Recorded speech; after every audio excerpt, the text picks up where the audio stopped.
everyone, welcome back to my Jaybird. This is game 2, except it's 8 moves. Bishop, Knight, 22, qc1, c4, pawn on the run.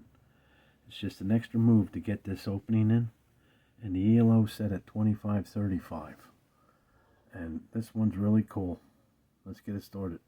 A3, f6, b4, e5, d3, d5, b2, a5. Now this is where this extra move ends up coming in. Right there. b5, d6, d2. And there's your bishop and knight on 2 and 2, 22. Castle. The c1, e6, and the c4, pawn on the run. It's a little bit different, but it worked out. We got the full development in there. After c4, d4. And it's a different passing of a pawn. He passes instead of me passing with this pawn. After d4, a4. And I lock it in. So it's even looking better. After a4, b4, a3, d6, g3. Now I get to develop on this side. This is really awesome. d7, g2, c5. Now when he did that, I see my opportunity now to take this, and without no further, I like this. After c5, takes b4, he has to use his pawn. b4 takes, a5, and then I pass. Because the knight wanted to come here and he had his rook. Nope. It worked out good. After a5, c6. After c6, f3. d7. b6. e4. Takes e4. Takes e4. And see, you take notice, like these moves in taken, they weren't more than 2 pieces on one piece to do the attacks. You know, there wasn't 3, 4, 5 moves to think here. And after e4 takes, e4 takes e4, f4. I wanted to trade this down. You know, I mean, I do like my position. I wanted to trade this thing down, and plus I'm threatening his knight on top of that. Let's see what he does after f4. e8. Takes d6, takes d6, c5, c4, d4, after d4, a5, takes a5, a5 takes. And where are we at? 3, 3, 3, 3. Looks like we're even in pieces. Let's continue on here. After a5, f4, e6, f2, b3, rookie over b1, d8, e3, c4. And now at this position, all my pawns are on black and he's got a white bishop. This is, you know, even though we're even in pieces, this is pretty cool. And look at his knight. Can't go here, can't go here, can't go here. After c4, e4, g6, g4, g7, h4, h6. Anytime you see this position where, you know, you're comfortable, don't give up your position whatsoever.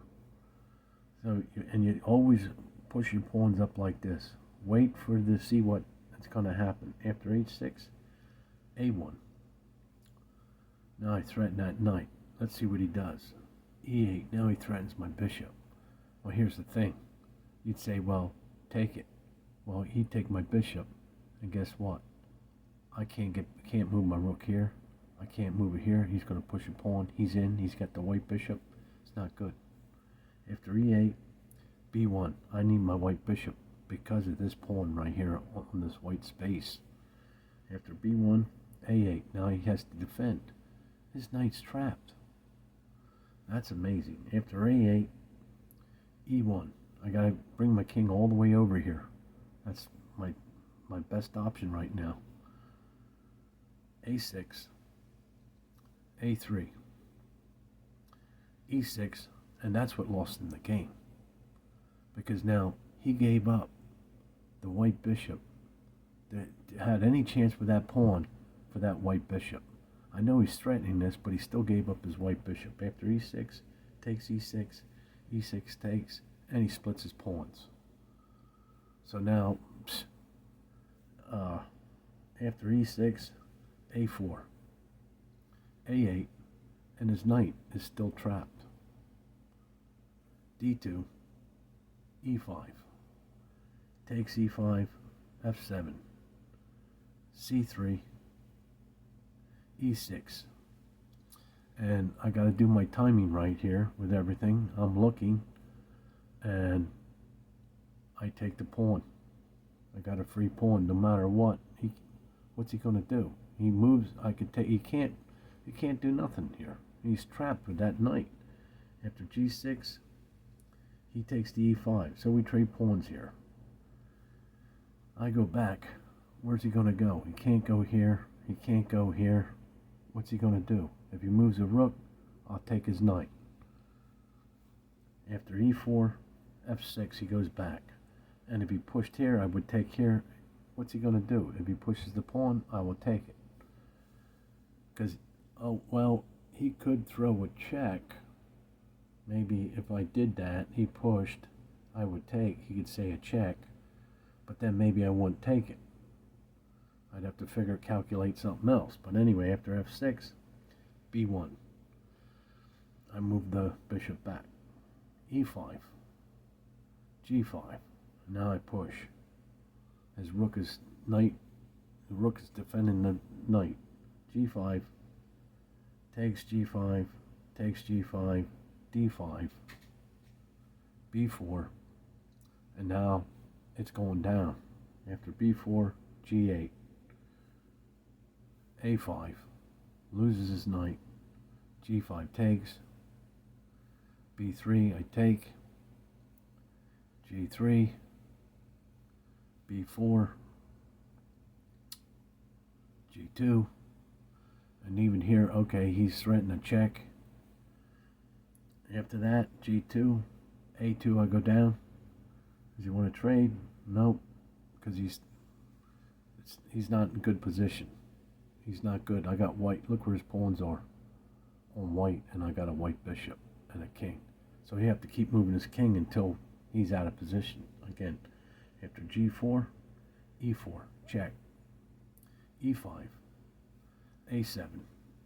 Now my goal is to take this, move it, and get this pawn in. After a7, g2, c4, g7, c2, g2, a4,